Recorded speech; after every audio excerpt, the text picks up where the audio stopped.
All right, I'm just watching a video of some people saving a shark. Yeah, it was a young shark, only about 4 or 5 feet, and it got washed up on land or stuck or something, and they poured water on it, and they released it back into the wild so it can grow really big and eat your children on their surfboards next summer. Did they give it CPR? No, they poured water on it, and they had a big effort to rescue it. Did you see that the shark fell out of the air? Did you see it was raining sharks in, I think it was North Carolina? Really? Was it a Sharknado? Yeah, that's funny. Do you know what your brother told me? He said, yeah, there's a part 3 on the 22nd. Yeah, he's excited about that. Apparently what happened with this Sharknado is some kind of bird grabbed it out of the water because it had talon marks in it. So a bird grabbed it out of the water and then dropped it into a family's backyard. So it was raining sharks. Was a small shark, obviously? Yeah, it was tiny like a foot long. Yeah, it was not. This one here is probably like, I think it was like 5 feet long. 4 to 5 feet, and it probably weighs 100 pounds or so. I don't know what sharks weigh when they're 5 feet long, but Jeez Louise. So here we are. We're back at Student of the Gun Radio. Thank you for joining us. And no, we're not going to spend the whole time talking about sharks, but it is the summertime, and, summer is the time for sharks. Ladies and gentlemen, children of all ages, I'm trying to come up with things that don't make me upset or depressed or make me want to slam my head against a wall. And I really am trying, and I hope you're trying as well. What is good in the nation right now? What is good in the nation? Well, fun stuff. It's summertime. What that means? It means it's jungle hot down here. Well, you know what that means. What does that mean? It means that it's the season of less clothing. Oh, it's like bikini time, which is always good. Short time. Yep. Yeah, that's kind of one of the perks that we have living down here, is that basically 10 months out of the year down here. I'll say January and February, the young ladies cover themselves up a lot more. But right now, it's if you go down to the beach, go down to one of the casinos. What? Are you trying to say we have casinos attractive things down here? Yeah, we got casinos down here. We got lots of stuff. It's kind of actually pristine. It's beautiful down here. You should come down and join us at Student of the Gun University. We have live training. What? You have live training? Yeah, actually we do. Oh, I know what I wanted to drop into the show notes. And I'm going to go ahead and do it right now. Talk to the kids at home. I'm going to pull this story and we're going to talk about it. You guys are going to like what we have to talk about today. And it's going to be, I'm going to give Dad a little treat a little bit later. He doesn't know yet, but I'm going to do that. That worries me when you come up with surprises. Yeah. But keep yakking crazy. Yep, keep yakking crazy. I was going to say something about the live training. If you guys aren't signed up for the Student of the Gun newsletter, actually go to studentofthegun.com right now and watch the video series if you haven't yet for the Faith and the Patriot. Sign up there for that one. If you go to studentofthegunradio.com, what I want you to do is I want you to sign up for the newsletter, because we have training coming up. And if you're part of Facebook, we have SOTG University on Facebook. We do all our updates for the training there. But we've got a class at the end of August that we're going to fill up, limited to 12 people. That's all we can handle at one time for this medical class. It's going to be the Beyond the Band-Aid. Beyond the Band-Aid. The last weekend in August. Yes, last weekend in August. All right, we've got a special treat for you guys today. Obviously, you know, if you're a listener of Student of the Gun Radio, that one of our sponsors of this radio and television show is SWAT Fuel, Special Weapons and Tactics for the Body. We use it as pre-workout and to keep ourselves running. You can use the promo code SOTG2015 when you shop at their online store. We've got Dr. Dan Olesnicki, who is the head dude, and we're going to bring him on in just a second. But before we do that, we want to do 2 sponsor thank yous, and then I'm going to point to Jared, and I'm going to give him the go. Velocity Triggers at velocitytriggers.com. You get a black rifle, they've got a trigger for you. Check those guys out. They're good people. And Crossbreed Holsters. You should be carrying a gun. If you're not carrying a gun, I hope there's one within 5 seconds reach of you. But if you're going to attach a gun to your body or anything else, do it really. Correctly. Yeah, do it correctly, and go to crossbreedholsters.com. They are good people as well. All right, without further ado, Jared, go ahead and load that interview. All right, here's your little treat.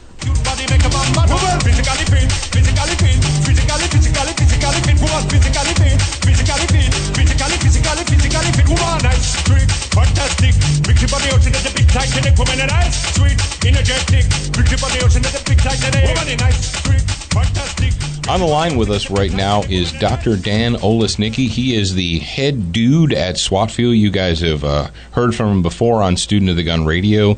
You probably have watched the video that we did, Dan and I. But I was talking to Dan the other day, and we got to talking about something that's not 100% gun-related. As a matter of fact, it's not gun-related at all. But I thought it was an important enough subject that we needed to discuss it here on Student of the Gun Radio because, hey, we're all in this fight together. Jared, go ahead and bring Dr. Dan in, unmute his microphone so we can say hello. Dan. Hello. How you guys doing? Good to be back. Yes, good to have you back. Yeah, the other day we were on the phone and we were talking about, we were talking about a lot of stuff, but in addition to the normal politics and guns and working out and all that, we're talking about doctors and about the state of the union with physicians. Now, about 5 years ago or 3 years ago or whenever this nonsense, this Affordable Care Act, which has seen my premiums go up and my benefits go down, when that went in, right when that happened, I went to my optometrist, and he was telling me that his doctor friend had told him he had 20 years in, and he was retiring, and he wasn't going to play that game. And that's not the first time I'd heard that. Then you and I were speaking, and we said that you're out on the West Coast. Is there a surplus of doctors or a shortage of doctors? Well, pretty much nationally, when you look at doctors, there are many more retiring that are being made. And we not only have a shortage, but it's projected to get worse every year. And that's based on internal metrics that the different doctors are really looking at who's graduating and into what specialties. So we got a situation where an outside force has come in and decided that they're going to make it more difficult to practice a profession, which is medicine. And based upon that, the natural response of the human is, okay, if you're going to make this less fun, more difficult, harder, I can do other things. I don't have to do this. Is that what you're seeing? Are you seeing MDs? They're either like, well, I can retire. I got 20 years in, I'm done. Or saying, I'm going to go into another field. Sure. And, it really is a lot of different factors that are put together. Certainly you have the group that has been in medicine for a while. They don't really need to work, but these are the guys who are really smart and we want to work, but it's not financially rewarding for them. And they'd rather just enjoy the time with their family and say, you know what, I don't need to maintain my house. I'm going to downsize what my living expenses are or the way I'm living. I'm going to hunker down, decrease my my expenses, and retire early at a lower lifestyle and not have to deal with the different BS that's out there. So we have that group. Then there's the group that is kind of stuck in the middle. They can't retire, and you see a lot of miserable doctors there that are just getting tired because they have to work harder and harder to pay off their student loans and things like that. And you also have the people who are going into medicine, and I'm sure there's other groups here, but I kind of look at a bunch of different groups. These are the three that come right to mind. But you have the group that is the new population, the future doctors who historically have been the smartest of the smartest or the best of the best. These guys can do any number of different things because they have the brains. Whether they go into engineering, they go into business, law, or if they go into medicine, really depends on what's a good deal for them. And these guys are not dumb, so they look at what the risk is going into a profession, what the financial return is, and what the lifestyle is. And they're going to choose something where they're not just getting a beat down for the next 20 to 30 years. They go for what's the most lucrative and fun. So the harder we make it, the bigger the workload, the less the profession is attracting because, again, it's smart people who have a high revenue potential that have always been going into medicine, but now they're being dissuaded because of economic factors and litigation. Yeah, that's something else we talked about. We've got we give this our attorneys or not our congressmen. Congressmen give lip service, and they've been giving lip service to this for 20 years about tort reform and so forth. But as much as they talk about it, here we are in 2015, and we still have a predatory tort system where you go to any major metropolitan area, and the highways are lined with billboards from these ambulance chasing scumbags. Yeah, I said it. Write me letters. Television commercials nonstop. Have you been injured? Da, da, da, da, da, da. And it's not just doctors, but it's everything. It's this whole victimization mindset that if anything bad ever happens to you, someone should pay for it. And don't worry, it's just this faceless insurance company. Or doctors have insurance, that's why they have insurance, so to pay you. Somebody's got to pay those premiums. And it's you and I. So you've got malpractice insurance that I can't even fathom what your malpractice insurance is like. Yeah, it sometimes is actually anytime you're paying insurance, whether it's health insurance, malpractice insurance, car insurance, I can't think of any insurance where it's not a bitter pill to swallow. But, all these things are mandated and the premiums go up every year. And the reality is, hey, a lot of things happen to people and good things happen to bad people, but not everything is somebody's fault. And what we've really become as a society is a litigious society that likes to find fault anytime something happens by chance or is just not a perfect outcome. And the lottery-sized awards that people get, whether it's malpractice, whether it's personal injury, whether it's you name it, these huge lottery settlements are just absolutely beyond straining on the system. And again, the system, I think, was formed with the best of intentions, but it has now become a career for people to either find fault in somebody and sue, or be an attorney representing these people and making your subsistence off of whatever percentage you get. So it really has become a business and really a career strategy for a lot of people out there. And anytime you have that kind of drain on our populace, whether you're a business owner, a doctor, or a consumer, you are paying for this. And it ends up becoming pretty ridiculous. When you look at the healthcare dollar that's out there, we've heard tons of different estimates as physicians that roughly 50% of every healthcare dollar is spent either in insurance or some sort of insurance, whether it's malpractice insurance or something similar like that.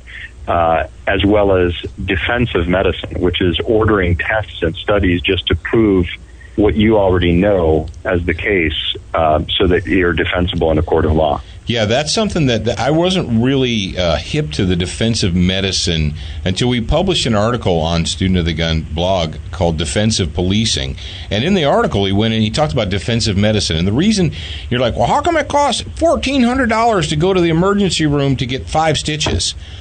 Well, it costs $1,400 to get 5 stitches because that doctor, he's not just going to do like when I was a kid and a kid cuts himself and you take him to the doctor and the doctor stitches you up and he gives you a bill for $50. Okay, back then they didn't x-ray you and MRI you and all this other stuff. The doctor just did what needed to be done, and he's like, okay, little, Jimmy, little Paul, don't jump in the pool with a broken bottle anymore and you'll be good to go. But not today. Not today. You go in and they give you a battery of tests because they're afraid. They're afraid of the lawyers. They're afraid of the tort lawyers. And that's defensive medicine. And what we're seeing now, and this is where it tied in, was your Baltimore, any major metropolitan area, you have law enforcement officers that are engaging in defensive policing. As in, I know if there is a group out there that wants me to be wrong. They're looking for any reason for me to be wrong. So I'm going to engage in defense and essentially defensive policing. Is I'm not going to do anything proactive. I will do what I have to do when I have to do it. But when it comes to proactive policing, to getting out and beating the bushes and doing, nope, I'm done. We're all done with that. If you need me, I'll be parked over here. You call me. That is not the nation we want to live in. As a police officer, a good police officer gets out and gets into the community, knows the people. I used to do things as mundane as door checks. Park downtown, get out, and walk around. Every agency that I worked for, and I worked for, municipal agencies, they wanted you, park downtown, get out, walk around town. Pull, shake the door handles, and do the kind of the community policing thing that makes the business people feel happy. It's proactive. Well, these guys today, they're like, I'm not doing that. And you see the same thing in medicine, this defensive medicine. So what can we look forward to in the United States as the Affordable Care Act puts the screws on doctors, as the tort lawyers put the screws on doctors? Is there any chance that we're not going to end up with a situation where we don't have enough doctors to treat the people that want to be treated? Well, there's definitely a mass exodus in medicine, or people trying to get out as reimbursement drops. There's a lot of promises that were made with the Affordable Care Act, like, you can keep your old insurance plan, you can keep your doctor, you can do this, you can do that. But, that's assuming that your doctor can keep his door open, taking your insurance. And the first thing we saw when it was a major reimbursement drop to the physicians, that almost nobody's taking the new affordable care plans because you can't afford to run your office on it. So certainly a lot of those promises were really empty promises. I don't know if they had the foresight, but it's just a matter of economics. I mean, your overhead is a certain amount. You have to see a certain amount of patients to pay your bills and pay your staff. And, of course, nobody in a doctor's office, whether it's staff or the doctor, has a car that runs on free. So you have to be able to pay your overhead. The other thing that we're seeing, and that we've seen, again with the lawsuits and everything else that's out there, is it's not just the doctor's visits. We look at medicines that are out there. Why are medicines so expensive in the United States? And that's because those medicines are, again, paying for the big lottery-type lawsuits in the United States. And, you look at countries where typically doctors don't get sued, the cost of medication is substantially less because you don't have to offset the lawsuits. And again, when we're trying to pay bills in the United States with the Affordable Care Act, unless you're able to cover your overhead, then you can't take that insurance. Now, that being said, there's another strategy. You just see more patients being paid less. So what that means is what we're seeing now with clinics that take the affordable care stuff is that you're having less and less and less time with the doctor or the provider. And that's really what we're seeing right now. Again, great intentions to provide universal health care, but the execution has to be sustainable and reasonable. Well, socialism looks awesome on paper. Communism on paper is fantastic. Let's do that. Oh, you mean it involves humans? Oh, that's not going to work out so well, is it? Yeah. You know that trickle-down economics doesn't work because business owners are greedy, and they will keep the extra money rather than passing it down to their employees or the consumer. So we have to force the people in the medical industry to help out the public. Yeah, we had to. Well, I don't remember. I was told that by somebody. I don't remember who it was. I don't remember what they said, but I just remember that it was stupid. And Dan, when I was people say, well, who's your primary care provider? And I'm like, I don't have one. What do you mean you don't have one? Because it's not 1978 anymore where you have a family doctor. When I was a kid, we had a family doctor, and you knew that guy and he knew you. He knew your history. He knew your family. He knew your brothers and sisters, your moms and dad. They knew everybody. And that isn't the America we live in anymore. I would say the vast majority of people don't have that relationship with their physicians anymore. And it's sad because even if you try, I mean, where we go to get our care, the doctors they shuffle them around. And so even if you do get to someone that you like or you're comfortable with, heck, you might go there for next year's checkup and they're gone because their circumstances dictate that they have to move. They have to move around. They have to do different things. The saving the healthcare system is destroying the healthcare system. But that's just crazy talk. That's just me being a radical. Sure, and there's a lot of different models that work. I mean, honestly, even in primary care, there's a lot of argument that insurance doesn't really belong in primary care. Just charge people a reasonable flat fee for an office visit, and it's going to be way less than you're paying for your insurance premium, or your healthcare insurance premium every month. I mean, my healthcare insurance premium per month probably costs more than if I paid cash for visits for my family for the entire year. Oh, yeah. Yeah, we're in the same boat. We actually just had to adjust our health care because we were paying, after the advent of the Affordable Care Act. Are you going to go get that checked? Because you need to go to the doctor. You just coughed. Oh, I just coughed, yeah. After the Affordable Care Act went in, our premiums went up not once but twice, because it's going to be more affordable now.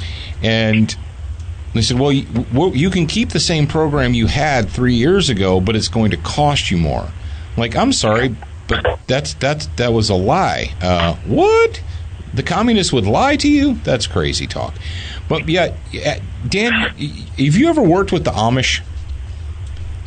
I have, actually. Okay. Well, then all right, the Amish don't participate in government health care programs. They don't participate in that. What they do is they have privately funded, like for instance, when I was working in Ohio for a hospital, I was the head security guy at the Band-Aid station there.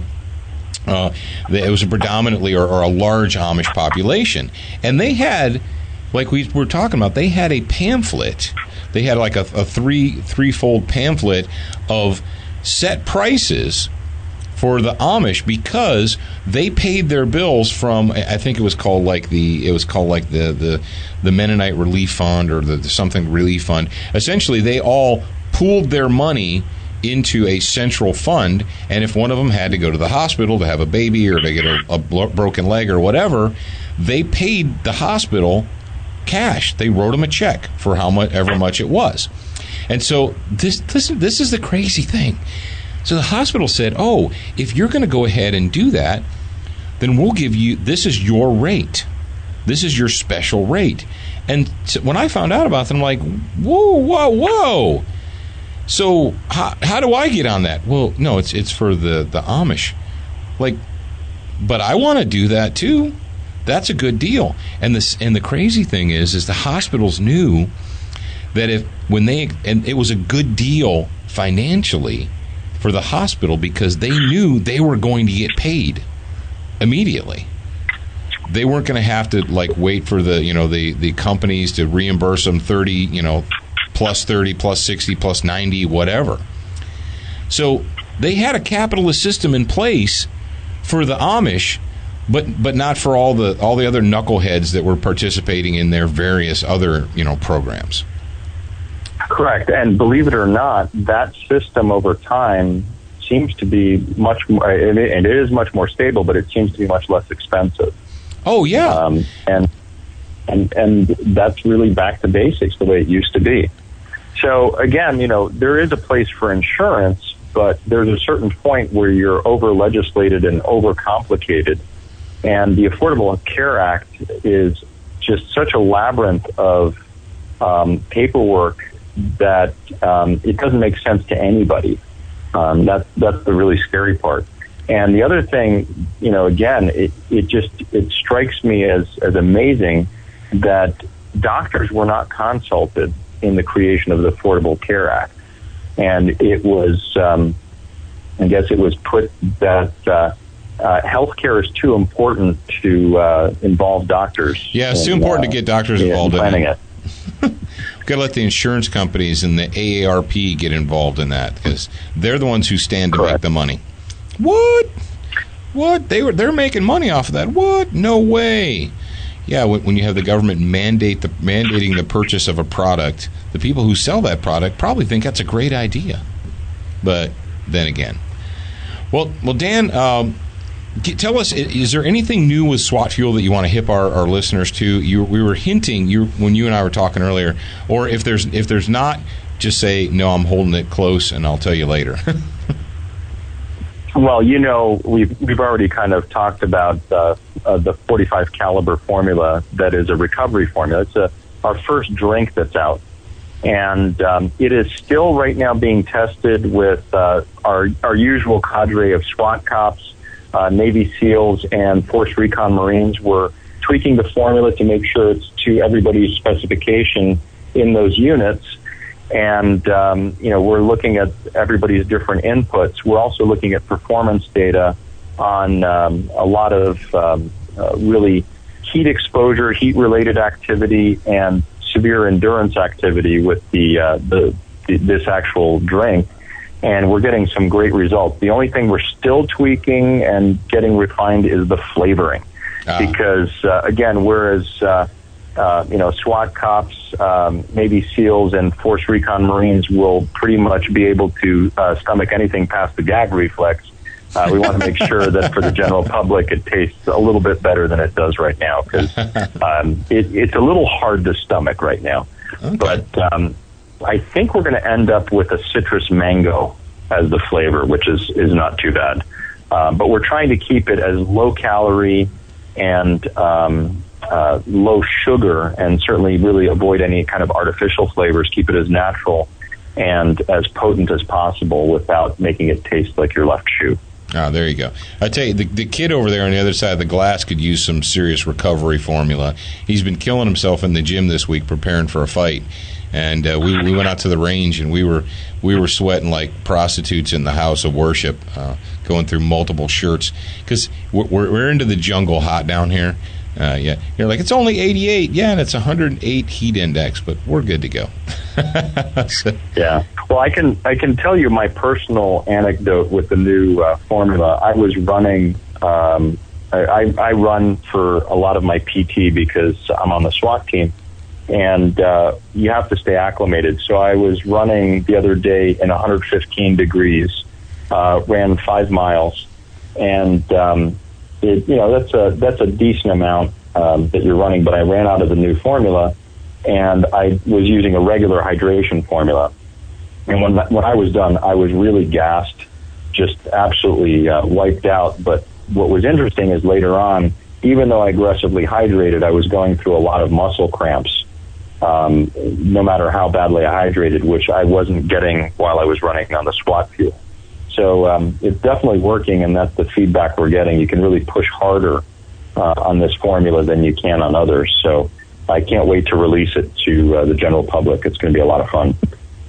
That's going to be awesome. We actually had a question about the blue pill from one of our listeners, and he asked if there or I don't remember exactly how I phrased it, but basically, can he take the blue pill with pre-workouts of a different sort together? Well, I think that's a little over the top. I would do one or the other. The pre-workouts that you have from the other companies, they are very rapid release, and they're harder on your heart and your muscles than the SWAT Fuel. And what ends up happening is you'll kind of defeat the purpose of the SWAT Fuel, and you'll become overstimulated. And when you become overstimulated, which is what happens with a lot of the other pre-workouts that are out there, I won't name them, but they have very cool names like plastic explosives and what have you. What they do is they overstimulate your muscles, and you lose your muscle coordination. And that's how people get injured, or they just don't have good control over muscles, and they actually get less of a workout than they do if they have good control over the musculature. So I would recommend, use one or the other. Don't mix and match. If you add one of the traditions, don't mix them, because you're mixing technologies and you're going to defeat the purpose of the SWAT fuel and overstimulate yourself, and that doesn't make any sense.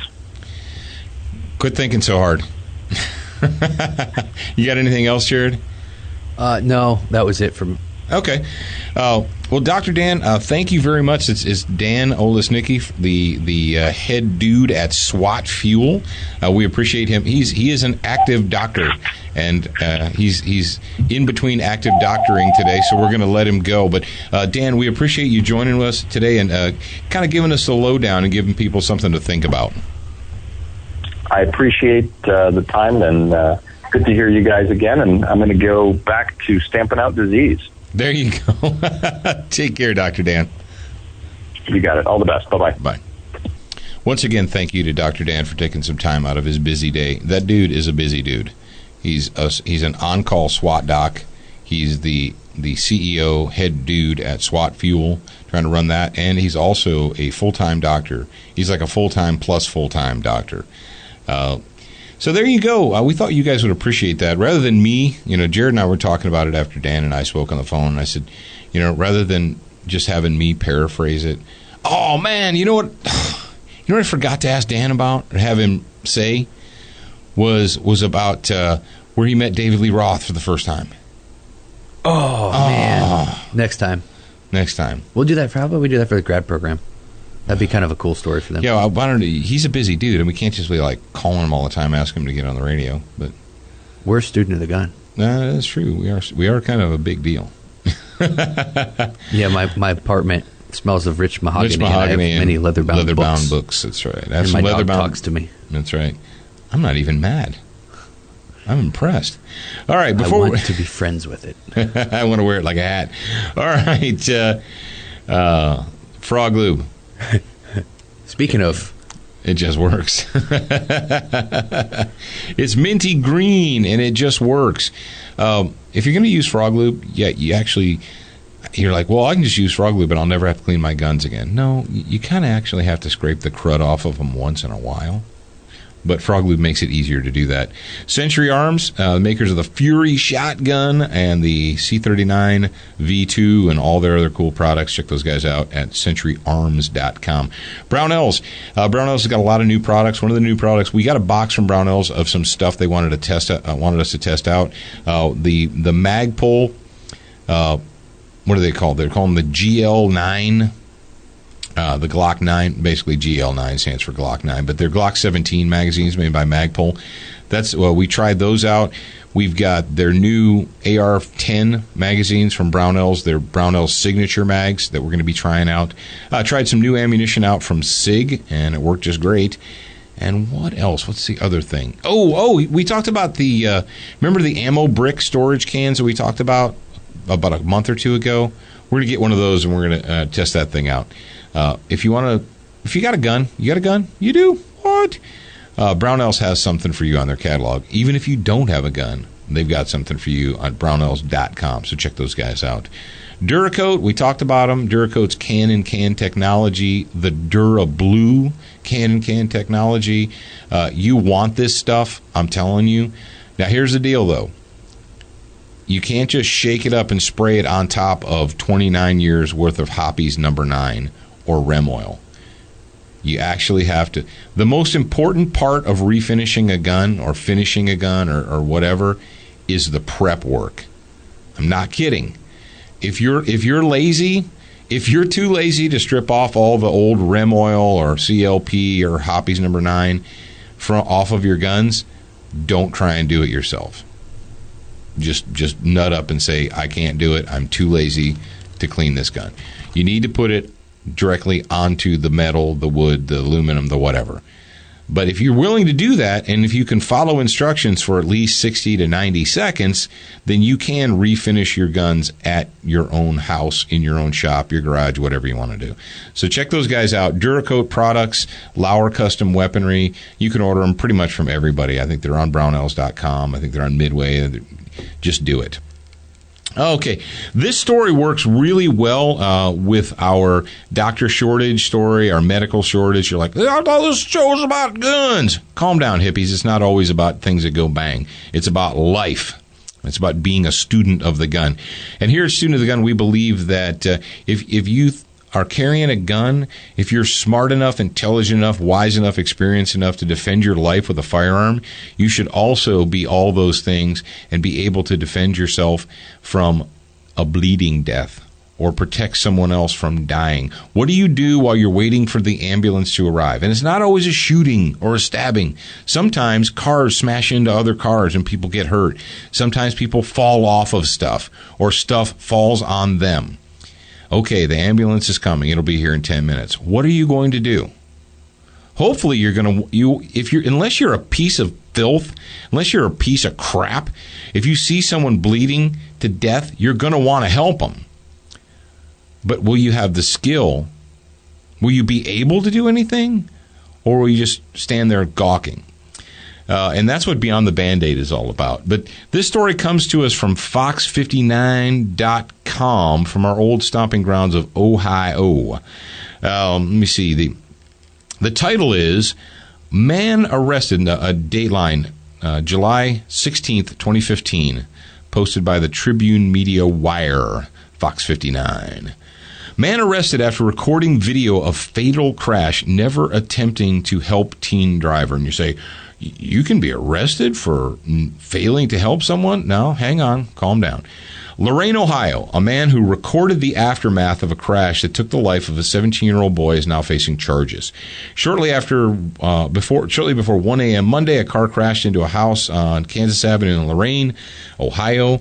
Police said the 17-year-old driver was incapacitated and the passenger, Cameron Friend, was left unconscious.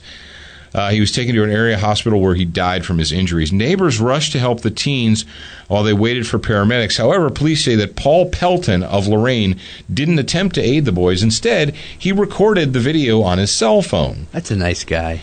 He didn't just record it, he narrated it. And listen to this. While others were rendering aid to the boys, the male took the opportunity to video this horrible scene with his cell phone. In the video, the male makes comments that the boys were idiots, and he holds the cell phone so that he can film the two boys in a medical crisis, said Lorain police. He's accused of opening the car door as he continued. Here's the deal. He didn't just stand back. He actually got involved in it, and he wanted to get really good pictures. So he went ahead and opened the car door so he could get in and record it. Then, apparently he tried to sell the video to WJW TV or Fox 59 or one of them. Lorain Police Department called it an attempt to make a profit from a young man's dying moments. And you're like, well, none of that's illegal, Paul. Okay, no, it's not. But they arrested him and charged him with vehicular trespass. And you're like, and you're probably out there saying, well, that's pretty cheesy. Yeah, it is cheesy. And you know what? This guy's a piece of crap. He's a piece of human debris. Oh, there's somebody bleeding to death. Let me get my phone out. See if I can get 1 million hits on YouTube. Let me tell you what. This guy, this piece of human filth here, is not the only one on the planet. Why do people think that that's even acceptable? Why would somebody even... That's where we're at in the world right now. And this is what you need to realize. As a good guy, as a bona fide good guy, you, listening to the sound of my voice, want to be the good guy, want to help the people, want to help your family, you even want to help strangers if you can. While you're in the midst of helping, know this. There are going to be morons, troglodytes, mouth breathers standing around with their phones in their hands, recording what you're doing, yelling, somebody need to call the police.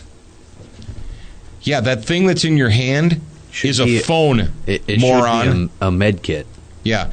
The thing that's in your hand, moron, that you're using to record that's a phone. If you stopped recording, you could call the police or the ambulance. You like that? So we thought we would share that with you. And we do have, you're like, okay, smart guy. Okay, smart guy. Yeah, smart guy. Our prereq class for everything is Beyond the Band-Aid. And as students of the gun, you probably know that. We feel that it's important enough. If you're a man or a woman who believes that you should have a gun on you to protect yourself, rock on. We think you should too. But the gunfight doesn't end when the noise stops. Sometimes good people bleed too, and it's not always from gunfights or stabbings or assaults. Sometimes it's just because bad things happen to good people. And what are you going to do while you're waiting for the ambulance to arrive? You're going to want to do something, but will you be able to do something? That's the big question. Oh, speaking of pieces of human filth, did you guys see that the insurgent-in-chief and Mooch, the blood wasn't even dry in Chattanooga? The blood of 4 Marines murdered by a Muslim missionary. Literally, I don't think the blood was dry. Literally. I mean, not even facetious. Philosophically. I'm not even being facetious here. The blood's not even dry, and Comrade Barry and the Mooch are sending out a happy Durka Durka goat rapist holiday message, tweeting out to all of the Muslim missionaries in America, thank you for coming here, and we hope that you have a wonderful, Durka Durka Jihad Day. Jihad. You're awful hard on the followers of the religion of peace and brotherhood, Paul. Yeah, you know what? I don't want to hear from you. Clean up your house. Shut up. Done. All done. No more reasonable from me. No more. No, I'm not acquiescing anymore. You've had hundreds of years to clean up your messes, and you obviously don't want to. You're not concerned with it. You're going to make excuses for the monsters amongst you. Not going to listen to it. All done. Bye. Take your death cult and go back to your 7th century sandbox and live there. Get out of my country. Write me. I don't give a rat's fanny. We've allowed these monsters to come into our country, and I said it yesterday, I'm going to freaking say it again. We've allowed these rabid dog monsters. We welcome them into our nation, and how do they repay us? They get in line and demand that we give them free halal food up there in Minnesota. We have packs of them attacking joggers and other people. We've got innumerable followers of the religion of peace and brotherhood killing our family members. But we're so afraid and we're so weak that we don't want to offend. That's the worst thing in the world you could possibly do, is to offend a goat rapist. You need to stop because you're hurting me. Yeah, exactly. That's what I thought. All right. We're running up against 43 minutes. Is there anything else you want to say to the kids at home, Jared? Speaking of kids at home. I was just about to say that, yeah. Go ahead. Were you thinking about our little friend Andrew and the scholarship thing that we talked about yesterday? Yep. Really? Yep. Get out of my head. Okay. But go on. Well, I lost my train of thought. Well, Jared and I were hypothesizing yesterday. Decided on. So. Well, we didn't really make a hard decision. Okay. Well, maybe they should decide for us. Well, we actually were wondering, our sponsor, our young sponsored rodeo kid, shooter kid, Andrew. He went out and he competed this week. It was a trap. Was it trap and skeet or sporting clays? Yes. Yes. He used a scatter gun to shoot orange things that were flying across the sky. So, rock on. And he also rides... There actually really is a difference, guys, just so you know. Oh, yeah. There's a difference between trap, skeet, and five stand and sporting clays. They know it. The gun golfers dig it. Gun golfers know well, for everybody which else, is which. Now you know. Okay. And we missed our gun golfers last week, but I digress. So anyway, Andrew is a high school kid, and he listens to Student of the Gun because he's an intelligent high school kid. And we were kind of we're pondering, because we know high school kids don't know how to write full sentences or paragraphs. The vast majority of them, they know how to do like a tweet or whatever. They can tweet stuff and they can hashtag stuff, but we don't really hear from them all that much because in our modern school system, we don't actually teach children to write intelligent paragraphs.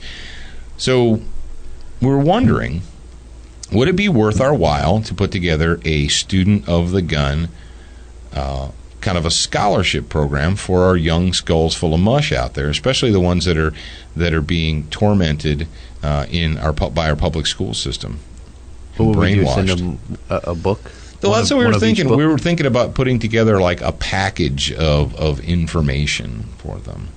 We don't want to send them anything that says GUN on it because they might take it to school and then the SWAT team will be called and, then they'll put them in prison until they're 21. You can't really do they had faith in the Patriot either then, because faith Oh and yeah, Patriot. we can't talk about faith or patriotism in our public schools. If you fly a flag, they'll tell you to take it down because it's offensive. It's a safety issue. Yeah, I like that. I love that. It's a safety issue. Yeah, right. I don't know. We're going to have to put our collective brains together. But for now, we do have Student of the Gun Facebook, Twitter, Instagram, whatever. Give us some ideas. Yeah, give us some ideas. Throw something out at us. Go crazy. Go crazy. All right. Did we thank everybody who need to be thanked? Sure. Thank you, Black Carbon Steel microphones. Do you guys have the Student of the Gun mobile app yet? You do? Well, good for you. You don't? What's wrong with you? It's free. Century Arms is the sponsor. The radio is always there. The radio's there. The radio's always there, whether you are an iTunes, Stitcher, Pod Gallery, Pocket Cast, whatever you cast or gallery or tune or whatever, however you listen to us. Also, if you don't have a Roku box, you might want to consider one. Roku Student of the Gun channel, Student of the Gun TV is on Roku right now. And you say, well, how do I find it? What channel are you on? What channel are we on, Jared? Student of the Gun. We're on the Student of the Gun channel. Yes, we are our own channel. And we are advancing by the end of this month.